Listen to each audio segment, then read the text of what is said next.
सर्वशक्तिमान महान परमेश्वर पिता, मैं आपको धन्यवाद देता हूँ। राजाओं के राजा, प्रभु के प्रभु यीशु मसीह इसी रात के लिए, आज के दिन के लिए, शाम रात के लिए पिता हम धन्यवाद देते हैं कि आपने अब तक हमें जीवित सुरक्षित और अचानक मरण से बचाया। हर अप्रिय घटना से, हर दुर्घटना से, हर एक्सीडेंट महामारी से बचाया, उसके लिए धन्यवाद पिता। आज तक जो भी हमसे मन वचन कर्म से अपना कर्तव्य पूरा ना करने जो हमसे पाप गुनाह हुआ हो, उसके लिए हमें क्षमा कीजिए, दया कीजिए, कृपा कीजिए, हमें दंड ना दीजिए, हमारे कर्ज गुनाह अपराध क्षमा कीजिए, ताकि हम आपके कहे अनुसार जीवन जिए, पाप गुनाह से दूर रहें, पवित्रता और खराई चल सके जीवन बनाइए। प्रभु हर एक बातों को आपके चरणों में रखते हैं परमेश्वर। जब आपके भजन और गीत को गाएं, हमारे जीवन से आपको महिमा मिले। सारी बातों को प्रभु आपके चरणों में रखते विनती यीशु के नाम पर वक्त आपसे मांगते हैं, सुनिए और दया से ग्रहण कीजिए। आमीन आमीन। तेरे हाथों को लेने वाला नहीं, देने वाला बनाएगा। तेरे हाथों को लेने वाला नहीं, देने वाला बनाएगा। जो आज यहोवा कहता है, यदि चित लगा के सुने तू। जो आज यहोवा कहता है, उसे चित लगा के सुने तू। इन वचनों पे चलने का फिर फल तू पाएगा। तेरे हाथों को वो लेने वाला नहीं, देने वाला बनाएगा। तेरे हाथों को वो लेने वाला नहीं, देने वाला बनाएगा। शरीर के कामों से भागो और रूह में मन लगाओ। तुम रूह से जन्मे हो, रूह में ही बढ़ते जाओ। तुम रूह से जन्मे हो, रूह में ही बढ़ते जाओ। तुमको हर जाति में फिर वो श्रेष्ठ ठहराएगा।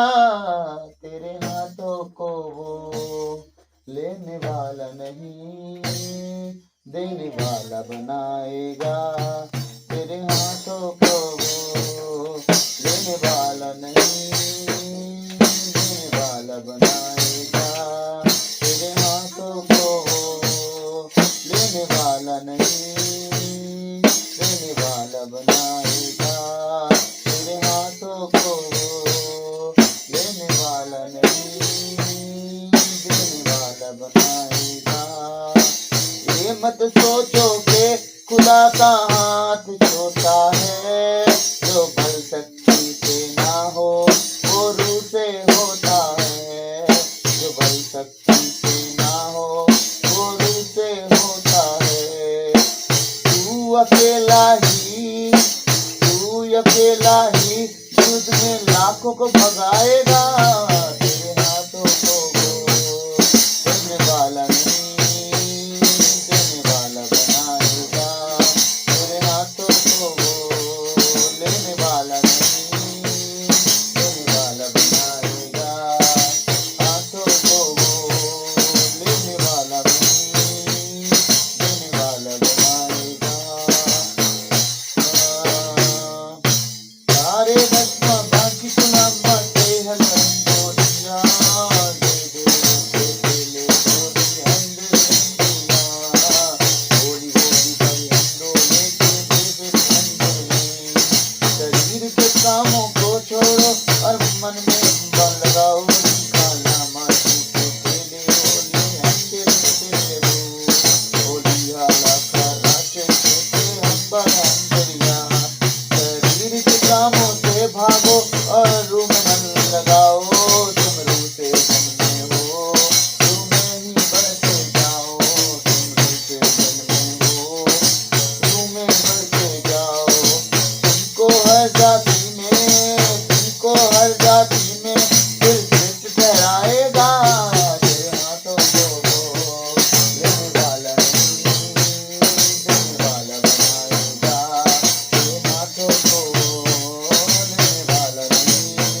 तेरी हम सना गाएं, क्यों ना तेरी हम सना गाएं, क्यों ना तेरी हम सना गाएं। तू है मालिक मेरा, तू है मेरा मकान, तू है मालिक मेरा, मैं तेरा मकान। अपने लोगों में आके आकर जा, अपने लोगों में आके आकर जा।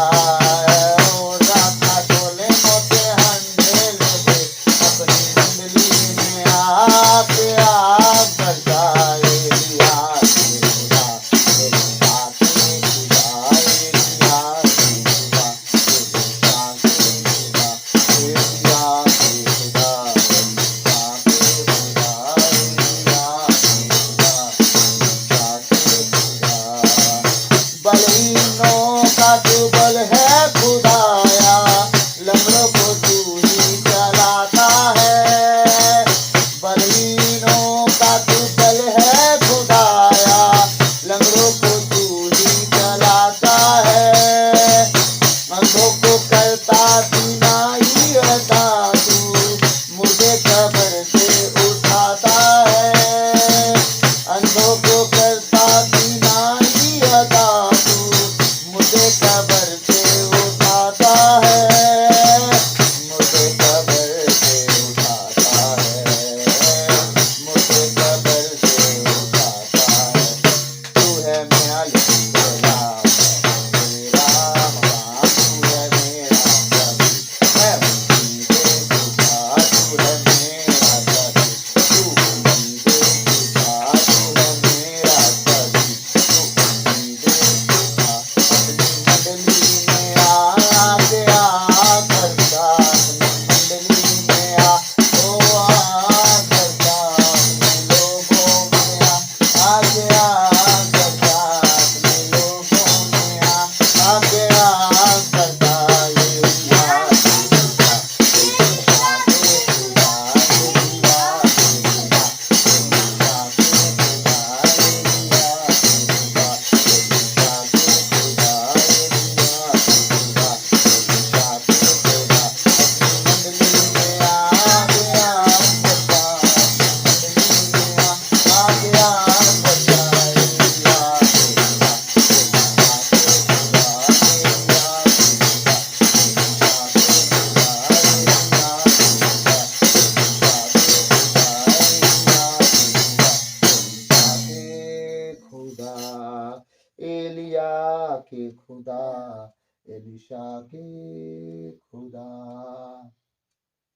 अपनी मंडली में आके आग बरसा, अपनी मंडली में आके आग बरसा। एलिया के खुदा, एलिशा के खुदा।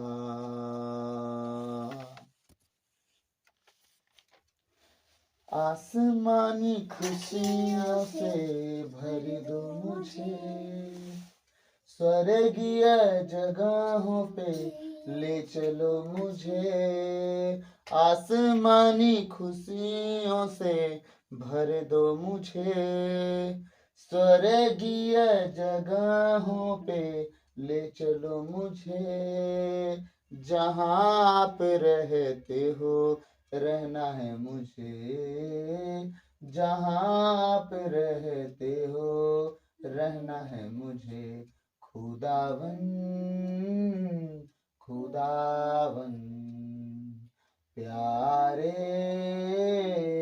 खुदावन, खुदावन खुदावन प्यारे खुदावन। सोने की सड़क होगी पैरों के तले, सोने की सड़क होगी पैरों के तले। मसा ही मसा है जहाँ भी चले, मसा ही मसा है जहाँ भी चले। जहाँ आप चलते हो चलना है मुझे, जहाँ आप चलते हो चलना है मुझे खुदावन, खुदावन प्यारे खुदावन, खुदावन, खुदावन प्यारे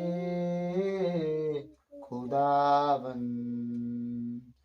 सूरज चिराग बिन रोशनी वहाँ, सूरज चिराग बिन रोशनी वहाँ, पेड़ों के पत्तों से मिलती शिफा, पेड़ों के पत्तों से मिलती शिफा, जिंदगी की दरिया से पीना है मुझे, जिंदगी की दरिया से पीना है मुझे खुदावन, खुदावन प्यारे, प्यारे खुदावन, खुदावन, खुदावन प्यारे खुदावन।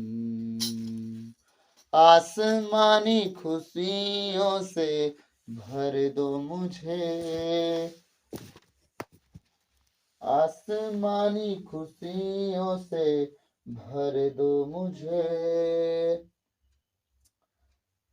स्वर्गीय जगहों पे ले चलो मुझे, स्वर्गीय जगहों पे ले चलो मुझे, जहाँ आप रहते हो रहना है मुझे, जहाँ आप रहते हो रहना है मुझे खुदावन, खुदावन प्यारे खुदावन, खुदावन, खुदावन प्यारे खुदावन।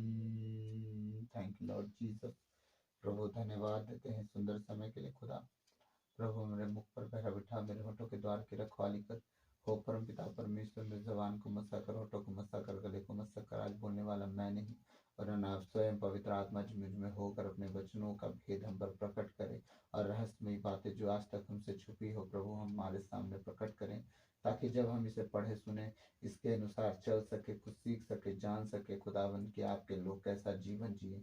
और प्रभु सारी बातों का आपके चरणों रखते हैं। हमको खाना नस्सी खाना नमून देने में हाला बो खेरे ने बो। और खुदावन हम आपको धन्यवाद देते हैं, हमारे जीवन में जितने भले काम आपने किए, हमारे दीन दशा को आपने देखा खुदा, हमें संभाला बचाया, उसके लिए लाखों करोड़ों बार धन्यवाद। सारी बातों को आपके चरणों में रखते हुए विनती यीशु के नाम पर भक्त आपसे मांगते हैं, सुनिए और दया से ग्रहण कीजिए, आमीन। आज हम एक और उपवास देखने जा रहे हैं,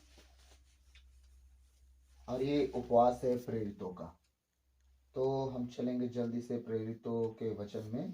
प्रेरित चरित्र अध्याय 13 पद संख्या 1 से 5 तक हम देखेंगे। आज बहुत सी बातें हमें जाननी है, शायद इससे पहले बहुतों को नहीं पता थी, जो आज हम जानेंगे। तो प्रभु का वचन कहता है,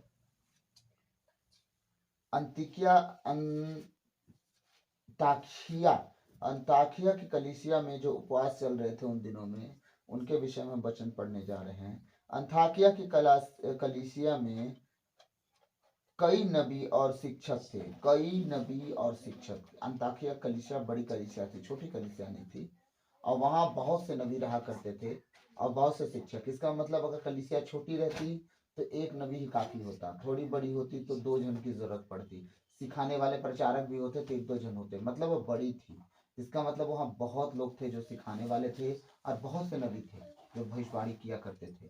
हाँ, अब आगे हम जब देखते हैं, नबी और शिक्षक थे, जैसे अब उनमें कौन कौन आते हैं शिक्षकों में और नबी में? बरनबास, सिमियोन जो नीगेर कहलाता था, लुकियुस, कुरेनी, कौन कौन? लुकियुस और कुरेनी और राजा हेरोद का दूध भाई मनाहेन। राजा हेरोद का कौन है ये? दूध भाई। अब दूध भाई आप समझ लीजिएगा कौन होगा? एक ही माँ के साथ दूध पीने वाला भाई। मतलब राजा हेरोद के घर पहुंच गया कलीसिया। आप समझो क्या मैं बोलना चाह रहा हूँ। बहुतों को ये बात पता ना होगी कि राजा हेरोद वही है जो यीशु मसीह को सूली पर चढ़ाने से नहीं रोका।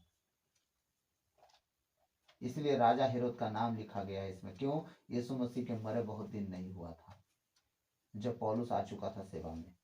यीशु मसीह के मरने के कुछ ही दिन बाद से बवाल चालू कर दिया था और परमेश्वर का काम रोकने के लिए और ये सब प्रेयर प्रचार यीशु मसीह का नाम फैलाने के लिए रोकना शुरू कर दिया था, मारना शुरू कर दिया था। तब से हेरोद राजा का दूध भाई जो था, खुद सगा भाई मनाहेन और साउल, इतने लोग कौन हो गए थे? नबी और प्रचारक उन दिनों में। और यहाँ तक कि जो राजा हेरोदेस जो कलीसिया के अगुआ को, हमारे यीशु मसीह को सूली चढ़ाया, हाँ, उसका भाई तक यीशु मसीह के साथ रह लिया, उसके प्रचार में, उसके नाम में, उसके वो लोगों में, प्रार्थना दुआ में सम्मिलित हो गया। सोचिए परमेश्वर कैसे लोगों को बदलता है। लेकिन सिर्फ ऐसे ही नहीं बदल देता है। आप सोचते हैं आपका घर नहीं बदल रहा, आप सोचते हैं आपका परिवार नहीं बदल रहा, आप सोचते हैं आपके बच्चे नहीं बदल रहे हैं, लेकिन एक बात याद रखिएगा, अगर आप प्रार्थना उपवास करने वाले व्यक्ति नहीं है, आप जीवन भर ऐसे ही सोचते जीवन काटेंगे। थोड़ा बैठिएगा और सोचिएगा। अगर थोड़ा प्रार्थना करने वाले अगर बन गए हैं अपने जीवन में, तो बैठ के सोचिएगा कि अब जब प्रार्थना कर रहे हैं तब का जीवन कैसा है, क्या है, और जब प्रार्थना नहीं कर रहे थे तब का जीवन कैसा था और क्या था। जिस दिन समझ में आ जाएगी उस दिन अपने आप को एक बात के लिए जांचना शुरू कर दीजिए कि अगर हमारी इतनी प्रार्थना में हमारा घर परिवार जीवन और इतना कुछ मतलब सुधर सकता है, तो अगर हम सही रीति से उपवास प्रार्थना करना शुरू कर दें तो सोच के देखिए क्या बदल सकता है। अब देखिए क्या हो रहा है। इतने लोग कौन हो गए? नबी और शिक्षक। वे किसी दिन उपवास करते हुए प्रभु की उपासना कर ही रहे थे। उपवास, अब देखिए आपको लगता होगा कि हम दिन भर उपवास कर लिए और जो मन में आए वो करते रहे, इधर गए उधर गए, ये किए वो किए, इधर कहाँ वहां कहाँ, सब चल रहा है, ठीक है। अब रात को आए थक के और चुपचाप सो गए। अब आप काम भी करोगे, उपवास भी करोगे और समय भी नहीं है, तो अपना समय देखते हुए आप प्रार्थना के लिए समय निकालें, चलते फिरते दुआ प्रार्थना करें। प्रभु हर एक चीज सुनिए, प्रभु शब्दों पे नहीं, शरीर पे नहीं, वो मन पे दृष्टि लगाता है। इसीलिए जब प्रभु मन पे दृष्टि लगाता है तो इन बातों का ख्याल रखना है कि आप जो भी कर रहे हो उपवास के दिनों में, परमेश्वर आपके हृदय को जांच रहा है, देख रहा है। तो उसके हर एक बात में आपको ध्यान होना चाहिए कि परमेश्वर आपको निरंतर देख रहा है कि आप उपवास में मन ही मन, दिल में, विचारों में क्या सोच रहे हैं। इन सब बातों पर परमेश्वर का ख्याल जाता है। तो अब ये क्या कर रहे थे? वे किसी दिन उपवास करते हुए प्रभु की उपासना कर ही रहे थे। उपासना का मतलब होता है आराधना करना, उसकी महिमा करना, उसके नाम की जय जयकार करना और एक मन एक चित्त होकर लव लगा के प्रार्थना करना, ठीक है। अब उपवास करके उपासना कर ही रहे थे कि पवित्र आत्मा ने कहा। अब देखिए एक नबी नबूवत कर रहा है, पवित्र आत्मा उसके ऊपर आया और नबूवत कर रहा है। क्या नबूवत कर रहा है? पवित्र आत्मा ने कहा, मैंने बरनबास तथा साउल को एक विशेष कार्य के लिए निर्दिष्ट किया है। अब नबी भी थे, मैंने पहले भी कहा, और प्रचारक भी थे। तो अब यहाँ एक नबी के द्वारा परमेश्वर का आत्मा उसके ऊपर आके क्या कह रहा है? मैं साउल और बरनबास को अलग कर रहा हूँ एक विशेष कार्य के लिए, जिसका वो मतलब पूरी तरह से निरीक्षण करेंगे, जाएंगे उस काम के लिए। जैसे प्रभु यीशु मसीह का सुसमाचार सुनाना है, उस सुसमाचार के लिए पूरी रीति से मैं उन्हें अलग कर रहा हूँ, ठीक है। उन्हें मेरे लिए अलग कर दो। अब पवित्र आत्मा कह रहे हैं उन्हें मेरे लिए अलग कर दो। मतलब पवित्र आत्मा को भी एक शरीर की जरूरत पड़ती है उनको काम करवाने के लिए। याद रखिएगा, आप सोचते होंगे कि होली स्पिरिट को किसी की जरूरत नहीं है। नहीं, वो भी चाहते हैं कि कोई शरीर मिले जो सही रीति से परमेश्वर का काम करे, तब वो उस शरीर को इस्तेमाल करते हैं और वो शरीर परमेश्वर के वचनों का सुसमाचार फैलाता है लोगों में और काम करता है। एक बात और, जब शैतान बहुत ज्यादा सर चढ़ जाता है और कोई बचाने वाला नहीं होता है, जिस तरह राजा हिजकिय्याह बचाया गया परमेश्वर की आत्मा के द्वारा, 1 लाख सनहेरिब के सैनिक 1,84,000 एक झटके में खत्म हो गए, 85,000 ऐसे ही। और जब हमारा मूसा का चेला, क्या नाम था उसका, मैं बता रहा हूँ, योशुआ जिस तरह था परमेश्वर के साथ बना रहा और परमेश्वर के भय में चलता रहा, जब वो यरीको की दीवार के किनारे गया परमेश्वर का दूत उसके सामने आ गया नंगी तलवार लिए हुए और बोलता है कि मैं परमेश्वर के सेनाओं का दूत हूँ। ठीक है, अब वो किसकी तरफ से लड़ा? परमेश्वर की ओर से। जहां परमेश्वर इंसान के द्वारा काम कर सकता है वहां आपको इस्तेमाल करेगा, लेकिन जहां परमेश्वर के दूतों की जरूरत होगी वहां परमेश्वर के दूत आएंगे। एक बार हम बाइक से आ रहे थे, प्रभु के दूत से हम बहुत प्रार्थनाएं मतलब नहीं किए, बस छोटी सी दुआ करते। अगर हम वैसी बात का मतलब डिंगे मारते रहते हैं कि हम जहां भी जाते हैं हमारा परमेश्वर हमारे संग साथ रहता है, चारों ओर उसके स्वर्गदूत हमारी छावनी किए हमें बचाते हैं। जिस तरह स्तोत्र ग्रंथ अध्याय 34 का 8 कहता है, परमेश्वर अपने भक्तों के चारों स्वर्गदूतों को छावनी देता है, हाँ तंबू डेरा लगाता है। हमने यही बात रख के परमेश्वर के साथ बने रहे और चलते गए।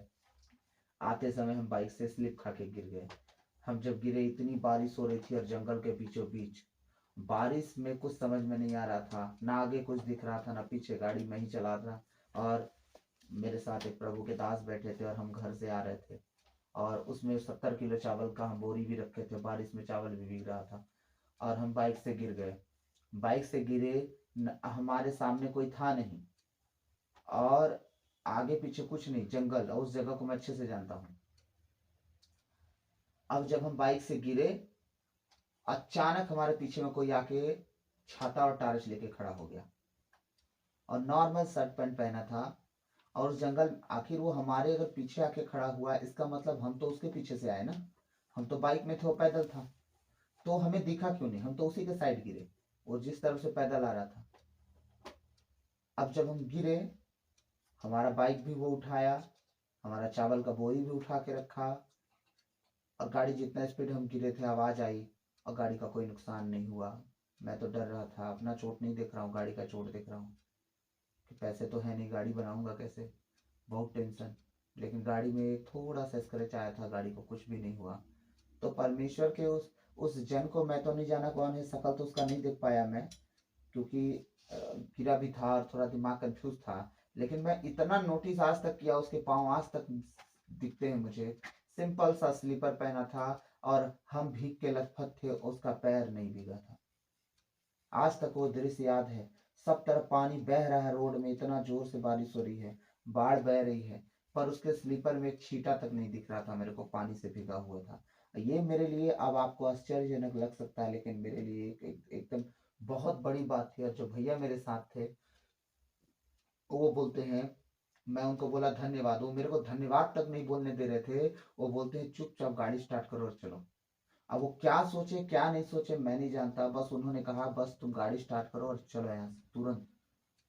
और वो प्रभु के दास हैं और अच्छे दास हैं, लेकिन उनके मन में क्या चला मैं कभी उनसे पूछा नहीं।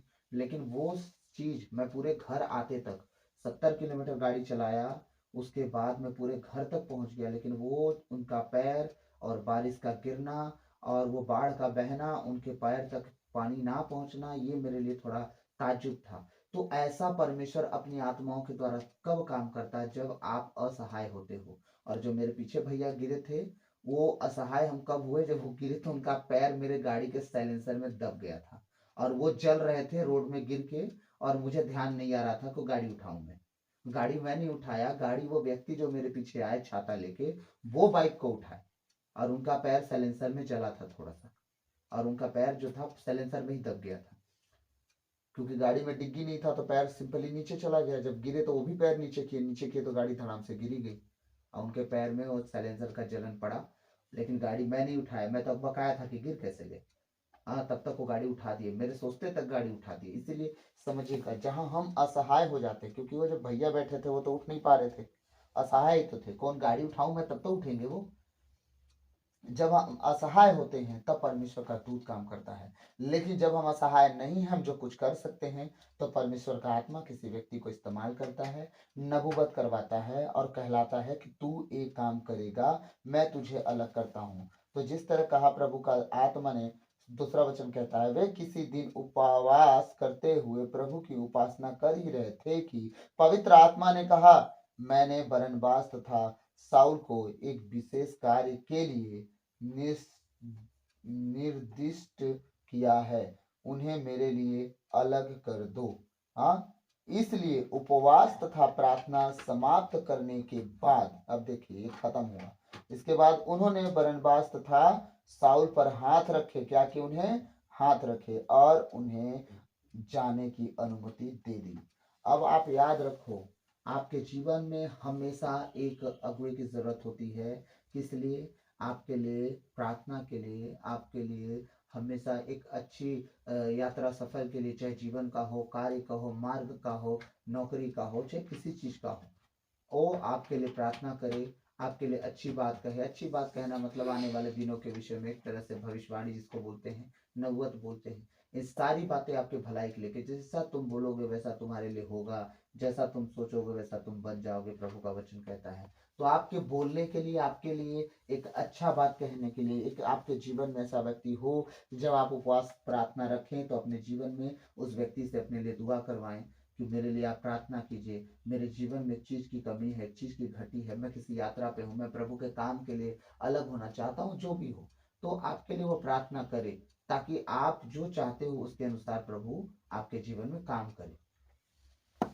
इसी तरह आप प्रभु के कार्यों को और अपने जीवन को, अपने प्रभु के लोगों को, सबको प्रभु के हाथ में सौंप के अपने प्रभु के साथ बने रह सकते हैं और प्रभु के काम में बन सकते हैं, प्रभु के काम में चल सकते हैं, जिस तरह ये बरनबास और पौलुस चले। तो आप सबके जीवन में भी प्रभु इसी तरह काम करना चाहता है, बशर्ते आपको उपवास और प्रार्थना की बहुत जरूरत है। आप जब उपवास प्रार्थना लंबे समय तक रखते हैं, जिस तरह आप रख रहे हैं 40-40 दिन का, याद रखिएगा, अगर ये उपवास प्रार्थना में बदल जाए और आपका समय प्रार्थना में बढ़ता जाए, सिर्फ प्रभु की खोज में लगा रहे, रात दिन उसके ऊपर मनन चिंतन कर रहे हैं, वचन पढ़ रहे हैं, संगति कर रहे हैं, आप देखिएगा परमेश्वर इस 40 दिन के अंदर, ये नबूवत की एक बात बता रहा हूँ आप लोगों के लिए, भविष्यवाणी का वचन दे रहा हूँ कि 40 दिन के अंदर जिस तरह यीशु मसीह के जीवन में सामर्थ के काम होने शुरू हो गए और प्रभु का प्रचार शुरू कर दिया उन्होंने, आप देखना 40 दिन आपका उपवास खत्म होगा, परीक्षाएं आती रहेंगी, वो ठहरेंगी नहीं, वो टिकेंगी नहीं, क्योंकि परमेश्वर का दूत आपके साथ है। याद रखिएगा, जब 40 दिन बीतेंगे, अगर सही रीति से उपवास प्रार्थना किया आपने, आप देखिएगा आपके जीवन में एक नया मोड़ शुरू हो जाएगा। आज तक जो आपने ना सोचा होगा परमेश्वर वो करेगा और आने वाले दिनों में आप गवाही देंगे इसी चैनल पे। तो प्रभु आप सबको इन वचनों के द्वारा आशीष दे और हमें भी आशीष दे। आमीन। आइए हम अंतिम प्रार्थना में जाएंगे। सर्वशक्तिमान महान परमेश्वर पिता, हम आपको धन्यवाद धन्यवाद धन्यवाद देते हैं, राजाओं के राजा, प्रभुओं के प्रभु, प्रभु यीशु मसीह, पिछली रात के लिए, आज के दिन के लिए, शाम रात के लिए खुदावंद, हम आपको धन्यवाद देते हैं कि आपने अब तक हमें जीवित, सुरक्षित और अचानक मरण से बचाया, हर अप्रिय घटना से, हर दुर्घटना से, हर एक्सीडेंट महामारी से बचाया, उसके लिए धन्यवाद पिता। आज तक जो भी हमसे मन कर्म वचन से अपना कर्तव्य पूरा ना करने, जो हमसे पाप गुनाह हुआ हो, उसके लिए हमें क्षमा कीजिए, दया कीजिए, कृपा कीजिए, हमें दंड ना दीजिए, हमारे कर्ज गुनाह अपराध क्षमा कीजिए, ताकि हम आपके कहे अनुसार जीवन जिए, पाप गुनाह से दूर रहे, पवित्रताई और खराई में चल सके। इस घर को, अपने आप को, अपनी पत्नी बेटी को और प्रभु तेरे उन बेटे बेटियों को जो प्रभु मेरी बातों को मानते हैं, जो तेरे वचनों से बताता हूँ और तेरे कहे अनुसार वो जीवन जीते हैं, पवित्रताई और खराई उनके जीवन का हिस्सा बना रहे, पाप गुनाह से दूर रहे। मेरे आत्मिक बेटे बेटियों के लिए मैं प्रार्थना करता हूँ खुदा, जो परमेश्वर हर एक बात में तत्पर रहते हैं प्रभु, हर एक बात को मानते हैं, सुनते हैं प्रभु, उनके अंदर से हर एक ढिठाई की आत्मा, अनाज्ञाकारिता की आत्मा निकाल के बाहर करना, ताकि सदा तेरे वचनों में बने रहे, तेरे कहे अनुसार जीवन जिए, पाप गुनाह से दूर रहे, पवित्रताई और खराई में चल सके, इस योग बना प्रभु। प्रभु मैं प्रार्थना करता हूँ उन बहनों के लिए जिनके घर में विश्वासी नहीं है परमेश्वर, वो अकेली विश्वासी हैं, और परमेश्वर उनकी सुधि ले, तेरे कहने अनुसार वो जीवन जिए और अपने घर घराने को बचाने वाली हो, क्योंकि तेरा वचन कहता है प्रेरित चरित्र 16 के 31 में, आप ईसा मसीह में विश्वास करें तो आप और आपका घराना मुक्ति पाएगा। पिता हम विश्वास करते हैं, हमारा घराना मुक्ति पाएगा और हम ये बात देखेंगे और इसकी हम गवाही देंगे। प्रभु हम सारी बातों को आपके चरणों में रखते हुए विनती नासरत के यीशु मसीह के मीठे और मधुर नाम से बाप आपसे मांगते हैं, सुनिए और दया से ग्रहण कीजिए। आमीन आमीन आमीन। प्रभु की विनती, हे पिता हमारे, तू जो स्वर्ग में है, तेरा नाम पवित्र किया जावे, तेरा राज आवे, तेरी इच्छा जैसे स्वर्ग में है वैसे इस पृथ्वी पर भी पूरी होवे। हमारा प्रतिदिन का आहार आज हमें दे, और हमारे अपराध हमें क्षमा कर, जैसे हम भी अपने अपराधियों को क्षमा करते हैं, और हमें परीक्षा में न डाल दे, परंतु बुराई से बचा, क्योंकि राज पराक्रम और महिमा सदा तेरी ही है। आमीन। क्रूस का चिन्ह पिता पुत्र पवित्र आत्मा के नाम पर। आमीन। सबको जय यीशु। तो प्रभु आप सबको आशीष दे। God bless you all. और अपने घर परिवार में वचन को शेयर कीजिएगा। अगर कुछ भी सीखेंगे तो प्रभु हम सबको उसका प्रतिफल देगा, हम सब आशीषित होंगे। और एक अगर आपकी वजह से बचता है तो उसका प्रतिफल भी परमेश्वर आपको देता है। तो प्रभु सबको आशीष दे और आप सब प्रभु में बने रहें, वचनों को पढ़ें, प्रार्थना करें, उपवास करें और संगति करें, ताकि परमेश्वर आपके जीवन को भला पूरा करे और आपका घर घराना बचाया जाए। सबको जय यीशु।